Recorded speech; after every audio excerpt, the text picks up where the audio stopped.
মানুষের মধ্যে freezing point বলে একটা ব্যাপার থাকে, যে পয়েন্টে গেলে মানুষ খায় দায় ঘুমায় টিভি দেখে ফেসবুকিং করে ক্লাস করতে যায় আড্ডা দেয়, বাস দিন শেষ। এমনিতেই বাইরে সবার সাথে হেসে খেলে বেড়াচ্ছে, দিব্যি মানুষ দেখতেছে, তার মনে কোনো কষ্ট নাই দুঃখ নাই, কিন্তু সে ভিতরে ভিতরে জমে আছে বরফের মতো।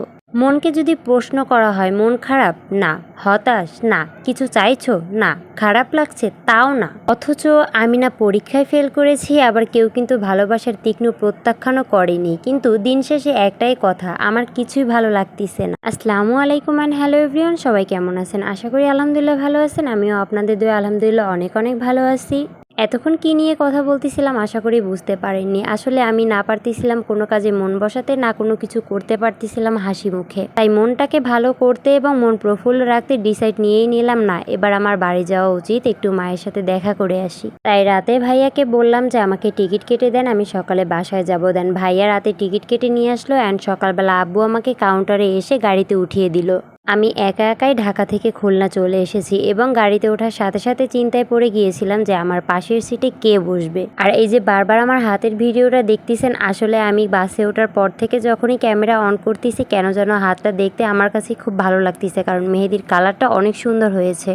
দেন বাসে ওঠার 30 মিনিট পরে একটা আপু এসে হঠাৎ করে পাশে বসলো। দেন আমি একটু শান্তি পেলাম, না একটা মেয়ে তো পাশে পেলাম। ফার্স্টে ভাবতেছিলাম মেয়েটার সাথে কিভাবে কথা বলবো, মেয়েটা যদি কিছু মাইন্ড করে। দেন দেখি মেয়েটা নিজেই আমার সাথে কথা বলার জন্য একটু আগ্রহ ছিল।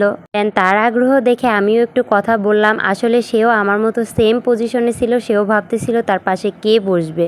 আসলে আপনি জার্নি পথে যখন আপনার পাশে একলা ইজিলি মানুষ না বসে, যার সাথে ফ্রিলি আপনি না কথা বলতে পারেন না ফ্রিলি তার পাশাপাশি বসতে পারেন, তাহলে কিন্তু কোনোভাবেই জার্নি পথটা আপনার কাছে ভালো লাগবে না। আমরা যখন পরিচয় হলাম দেন 2 মিনিট পর মনে হচ্ছিল যে আমরা একে অপরকে মনে হয় দীর্ঘ 5 থেকে 6 বছরও যাবত বা তার থেকে বেশি দুইজন দুইজনকে চিনি বা জানি। আসলে আপুটা অনেক মিশুক ছিল, যার জন্য যাত্রাপথে আমাকে একটুও ক্লান্ত বোধ লাগেনি বা একটুও খারাপ লাগেনি। দুইজনে গল্প আড্ডা করতে করতে অবশেষে যাত্রা বিরতি দিয়ে দিল।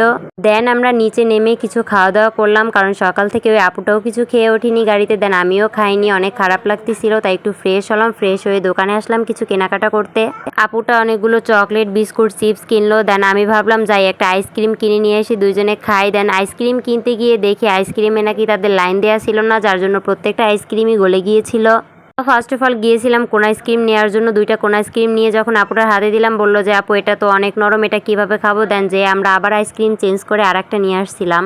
আর সব থেকে কষ্টের বিষয় কি, আপনার বাড়িতে যখন কোনো প্রোগ্রাম থাকবে বা আপনি কোথাও যাবেন, তখনই দেখবেন আপনার ফেসে অনেক ব্রণ হয়ে অনেক পিম্পল হয়ে ভরে যাবে। দেন আমার ফেসটা দেখেও বুঝতে পারতেছেন আমার ফেসের কি অবস্থা।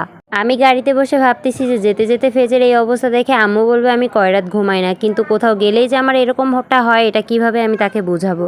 আর আমরা গাড়িতে ওঠার আগে কয়েকটা ছবি তুলেছিলাম, যে ছবি আপলোড দেওয়ার পরপরই অনেকেই মনে করেছিলেন যে আমার সাথে আমার ফ্রেন্ড গিয়েছিল, অ্যান্ড আপনারা কি আমার ফ্যামিলির লোকজনই ভাবতেছিল যে সাথে আমার ফ্রেন্ড ছিল।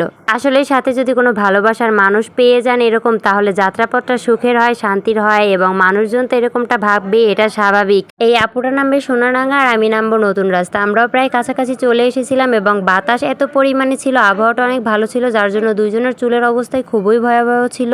দেন আমরা গাড়িতে বসে দুইজনে আবার একটু মেকআপ শেকআপ করে সুন্দরভাবে সেজে গুজে নিয়েছিলাম, কারণ আমাদের এখন আবার নামতে হবে, আর নামলে যদি এই অবস্থায় নামি কেউ আমাদের চিনবেই না। যাই হোক, অবশেষে প্রাণের শহর খুলনায় চলেই আসলাম। এই যে খুলনার নতুন রূপ দেখতেই পাচ্ছেন, এটা হলো বিআইডিসি রোড, যার নতুন রূপ দেখে আমি নিজেই অবাক হয়ে গিয়েছি। সো আজকের ভিডিওটা এই পর্যন্ত। নেক্সট ভিডিওর জন্য সবাই অপেক্ষা করবেন। ভালো থাকবেন, সুস্থ থাকবেন, আল্লাহ হাফেজ।